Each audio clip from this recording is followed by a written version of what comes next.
retold by S.E. Schlosser in spooky New York. In the early 1800s, the White Lady and her daughter were supposed to have lived on the land where the Durand Eastman Park, part of Irondequoit in Rochester, now stands. One day, the daughter disappeared. Convinced that the girl had been raped and murdered by a local farmer, the mother searched the marshy lands day after day, trying to discover where her child's body was buried. She took with her 2 German Shepherd dogs to aid in her search, but she never found a trace of her daughter. Finally, in her grief, the mother threw herself off a cliff into Lake Ontario and died. Her dogs pined for their mistress and shortly joined her in the grave. After death, the mother's spirit returned to continue the search for her child.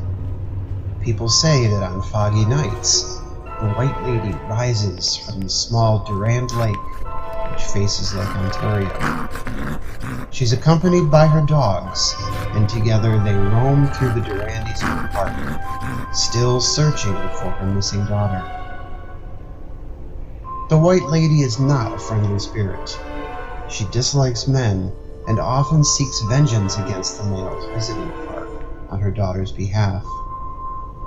There have been reports of the White Lady chasing men into the lake, shaking their cars, and making their lives miserable until they leave the park. She has never touched any females accompanying these unfortunate fellows.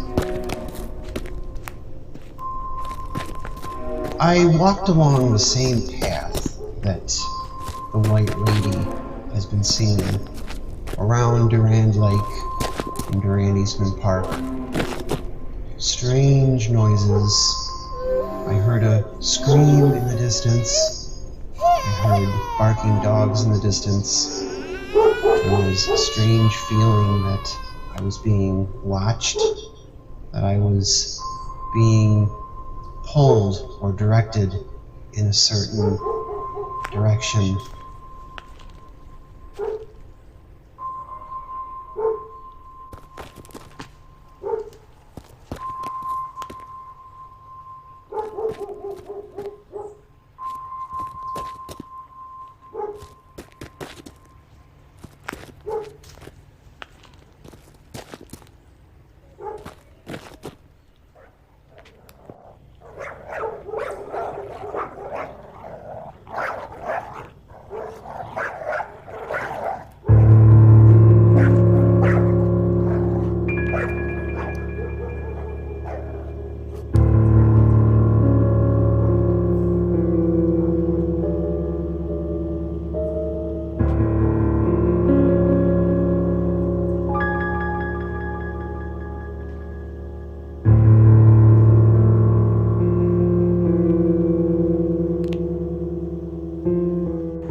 Eventually ended up at the foot of a cliff, which I climbed, nearly slipping and falling once or twice.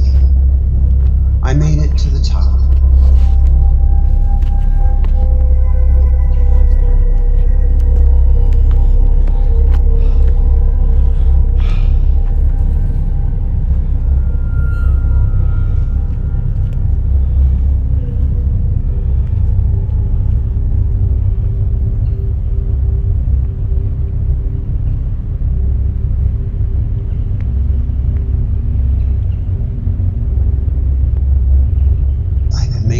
about a fortress of some sort, a stone wall, the remains of the White Lady's castle.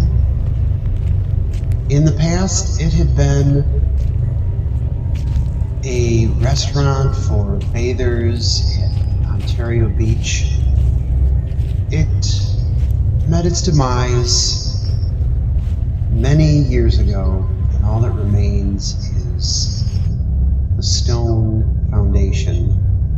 What used to be a patio that overlooks the lake now stands as if to guard visitors against the strange ghost of the White Lady. Many people have reported seeing the ghost of the White Lady at this very location. Strange noises can be heard. A feeling that you're not alone.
I had brought with me an EMF ghost detector, and down the road from the foundation of the White Lady's castle, it detected something. I got out of the car and tried to investigate. I could feel something. I felt the presence of the White Lady, or something. It was a strange feeling that something or someone was all around me, waiting, watching.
was struck by lightning, and branches broke from the tree, and the pattern that was left in the tree reminds many of the shape of the White Lady. It's a very unique pattern that resembles a woman in a long flowing gown with arms outstretched and holding something in her arm. A child, possibly. We got out of the car and I approached the tree, again feeling the same unease and suspicion that there was something more, something there watching, waiting, and inviting me. On the side of the tree there was a hole, a very deep hole that looked like it had been burned by the lightning, and I felt that if I could record an EVP, this would be the place to do it. I put my recorder inside the hole in the tree and I waited. There was a mysterious hum. There was what sounded like a whisper, but I couldn't make anything out. I asked, "Hello? Is anyone there?" who was there? And again, a whisper that I could barely make out. But after I got home and processed the audio, amplified it a bit, I heard voices.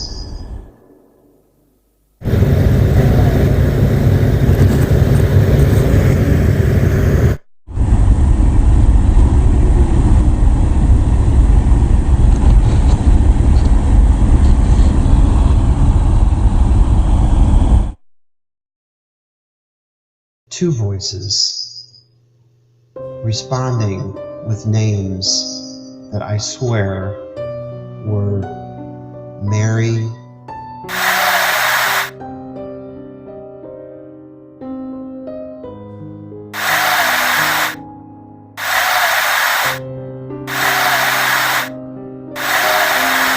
and Elissa.